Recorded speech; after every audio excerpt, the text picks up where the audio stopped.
بسم اللہ الرحمن الرحیم۔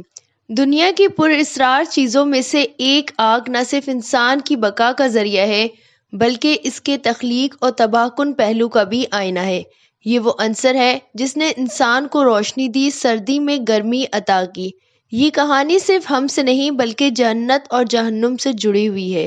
یہ کہانی حضرت آدم علیہ السلام سے ہے۔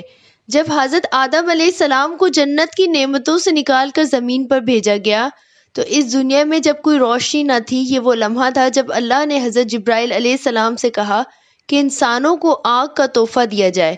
یہ کوئی عام آگ نہیں بلکہ یہ جہنم کی چنگاری ہے۔ آگ انسان کی تاریخ کا اہم عنصر ہے۔ آگ کا ذکر قدیم انسانی کہانیوں میں ملتا ہے۔ اسلامی نقطہ نظر سے آگ کو دو پہلوؤں میں دیکھا جاتا ہے، ایک دنیا کی آگ اور ایک جہنم کی آگ۔ حضرت آدم علیہ السلام جنت کی پرسکون فضا میں رہتے تھے۔ اللہ نے انہیں بے شمار نعمتیں عطا کی اور وہ اپنی مرضی کے جینے کے اصول بھی بتائے۔ ان کی ایک غلطی کی بنا پر انہیں جنت سے زمین پر اتار دیا گیا۔ جب آپ زمین پر اترے تو آپ بہت پریشان تھے۔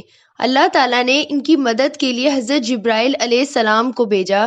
کہا جاتا ہے کہ حضرت جبرائیل علیہ السلام جہنم سے ایک چنگاری لائے اللہ کے حکم سے تاکہ حضرت آدم علیہ السلام انہیں زندگی کے لیے استعمال کر سکیں۔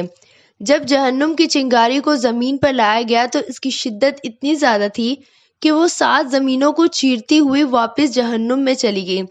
حضرت جبرائیل علیہ السلام دوبارہ واپس گئے اور اسے رحمت کے پانی سے دھویا، لیکن زمین اسے برداشت نہ کر سکی۔ لہٰذا اللہ نے جب اسے 7 مرتبہ رحمت کے پانی سے دھویا تب جا کر ہماری زمین ایک چنگاری کو برداشت کر سکی۔ حضرت جبرائیل علیہ السلام نے آگ حضرت آدم علیہ السلام کے حوالے کرتے ہوئے کہا، یہ ایک آزمائش ہے اور اس کا درست استعمال کرنا۔ جنت میں آگ نہیں تھی لیکن جنت کا ہر گوشہ اللہ کے نور سے منور تھا، لیکن دنیا میں آگ کی ضرورت تھی۔ حضرت محمد صلی اللہ علیہ وسلم نے آگ کے متعلق فرمایا، دنیا کی آگ جہنم کی آگ کا 17واں حصہ ہے۔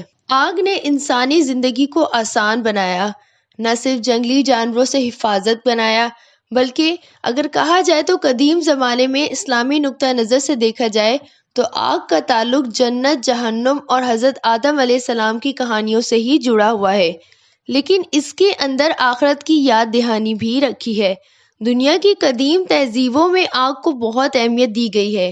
یونانی افسانے میں آگ کو انسانوں تک پہنچانے والا مانا جاتا ہے، جس میں اس کے غلط استعمال پر سزا دی گئی ہے۔ آگ صرف طاقت نہیں، ذمہ داری بھی ہے۔ یہ انسان کو یقین دہانی کراتی ہے کہ وہ اپنے اعمال پہ غور کرے۔ جو لوگ دنیاوی آگ کی حقیقت سمجھ کر اللہ کی عبادت کرتے ہیں وہ آخرت کی آگ سے بچ جاتے ہیں۔ تاریخیں بتاتی ہیں کہ سب سے پہلے آگ کو آسمانی بجلی کے ذریعے دریافت کیا، لیکن اسلامی عقیدہ اس بات کا اشارہ کرتا ہے کہ آگ اللہ کے حکم سے زمین پر نازل کی گئی۔ ہمیں اس سے سبق ملتا ہے کہ آگ ایک عظیم نعمت ہے، اس کا غلط استعمال انسان کو آزمائش میں مبتلا کر سکتا ہے۔